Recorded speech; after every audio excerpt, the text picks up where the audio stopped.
ضد روژې زما نوم ممتاز حسین دی او دا تاج چوره واده په پخوانۍ کې 1936 کې زما نیکه سټارټ کړی وو. هغې نه پس زموږ والد صاحب مختار حسین عربي پسې هغې کړي دي. هغې نه پس ثird جنریشن چې کنه کاس زه درته دا زیل زو دی او فارنرز هم راځي، ټورسټ هم راځي او زموږ دا ګورنمنټ سره څومره نو وو فلیور چوړه دا لیمن اپل اورنج انار کولا بلوبېري دا تقریبا زموږ 90 ایئرز وشو د سوډۍ بزنس نه. او موږ چې کوم دي درته هغه اړو واټر استعمالوو او چیني یې پیور چیني کې جوړوو مال او ټول فلیور فوډ ګریډ حساب سره چې کوم دي ټول فلیور استعمالوو.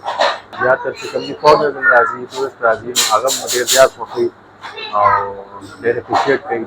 زه چې تاج سوډې ته ډېر وخت نه راځم او ماشاءالله د دیدو هر طریقې سره سوډه تیارول ماشاءالله ډېر زبردست دي اور دیدو ډېر محنت کوي او ډېر ښایسته چیز تیاروي. زما نوم حمزه دی، زه د سیول کوارټر نه تعلق ساتم اور زه نن دلته راغلی یم تاج سوډې ده کیسه افغاني بازار مین بازار کې دا تاج سوډه ده اور دا ډېر وي آی پي سوډه ده. تاسو ټول راشئ دلته وزټ وکړئ. تاسو چې څنګه قسم سوډه غواړئ تاسو ته به دلته میلاویږي او دا د 1900 نه سټارټ دی تر اوسه پورې اور هر څوک یې لایک کوي او دا یو تاریخ لري داسې او ډېر زبردست دی. تاسو ټول هم وګوره راشئ دا ټرای کړئ، ډېر زبردست ذایقه دا لري او دلته کې ډېر زیات ټورسټ او ډېر دغه راځي خلک راځي ځکه دا یو تاریخ لري. او موږ سره پېښور کې دا کې صفاني بازار کې دی او داسې موږ سره آس پاس نور هم ډېر ځایونه دي. دا یو ذایقه ډېر زبردست دی، نه پکې کیمیکل څه نقصاني چیز نه دی.